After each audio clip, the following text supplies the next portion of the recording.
அனைவருக்கும் வணக்கம், அனைவருக்கும் வாழ்த்துக்கள். படம் பார்க்க ஃபர்ஸ்ட் ஷோ வந்திருக்கோம். பயங்கரமாக என்ஜாய் பண்ணுறாங்க. ரொம்ப சந்தோஷமாக இருக்குது. Thanks to Allu Arjun sir, thanks to God, thanks to Sukumar sir. இந்த படத்தை தமிழ் வசனம் எழுதிய மதன் கார்கி சாருக்கும் அவருடைய டீமுக்கும் ரொம்ப ரொம்ப ரொம்ப நன்றி. ஏன்னா கார்கி சார் கூட ஒர்க் பண்ணும்போது எப்போவுமே ஒரு சேலஞ்சாக இருக்கும். இந்த படத்தில் இந்த சேலஞ்ச் கண்டினியூ ஆகுது. ரொம்ப ரொம்ப ரொம்ப சந்தோஷமாக இருக்குது. Thank you, thanks a lot. இந்த படத்தில் பொறுத்த வரைக்கும் தெலுங்குல இல்லாத ஒரு விஷயம் மதன் கார்கி சார் புதுசாக பண்ணியிருக்காங்க. ஹீரோக்கு ரா வராதுன்னு மெயின்டைன் பண்ணியிருப்பாங்க. ஃபர்ஸ்ட் பார்ட்லேயும் அதான் பண்ணாங்க.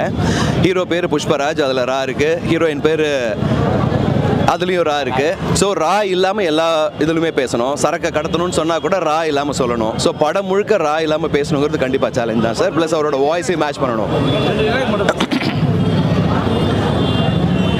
புஷ்பா நேஷனல் நினச்சிங்களா? இன்டர்நேஷ்னல்